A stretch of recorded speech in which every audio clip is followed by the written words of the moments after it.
আসসালামু আলাইকুম রহমতুল্লাহ। আজকে যে একটা বিষয় নিয়ে কথা কইমু, কথাটা খুবই গুরুত্বপূর্ণ। সবাই শুন ভাষা করতে ভালো লাগবো।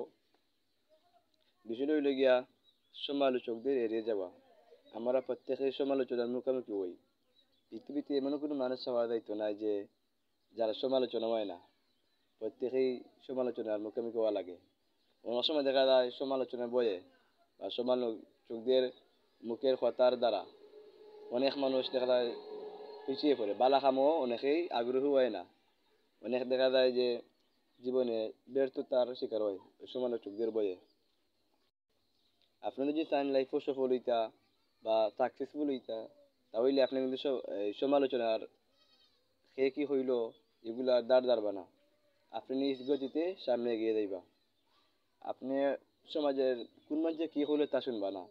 সমাজের সত্য সত্য মানুষের মুখ বদ্ধ করতে পারতে নাই। তার চেয়ে ভালো হইব যদি নিজের খান বদ্ধ করে আপনি সামনে এগোন, তাহলে আপনার সফলতা আইব। ছোট্ট একটি আমি একটা ঘটনা কইমু, এক্সাম্পল দিব যে সমালোচনা কি পরিমাণ হয় মানুষের সে বিষয় নিয়ে।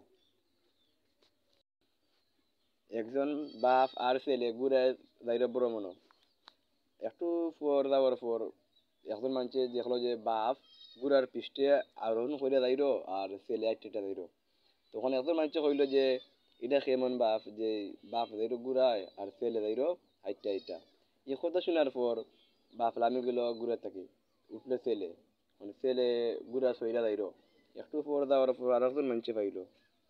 এখন কইল ইয়ে কেমন ছেলে যে ছেলে যাইল ঘুরে আইট সইরা বাপ যাইল আইটা আইটা।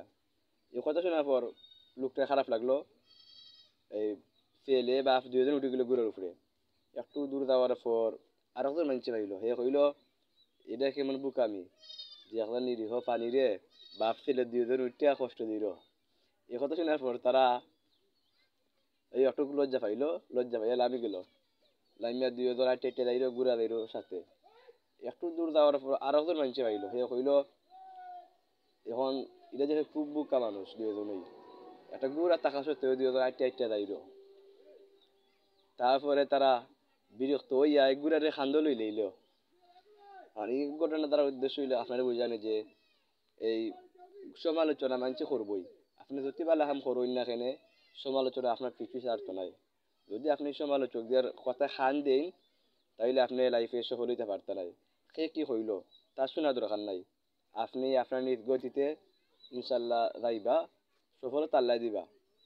এই ঘটনা থেকে শিখা পেলাম যে বাবা আরোহণ করে তাও সমালোচনা, সন্তান আরোহণ করে তাও সমালোচনা, দুইজন উঠছে তাও সমালোচনা, দুইজন নামছে তাও সমালোচনা।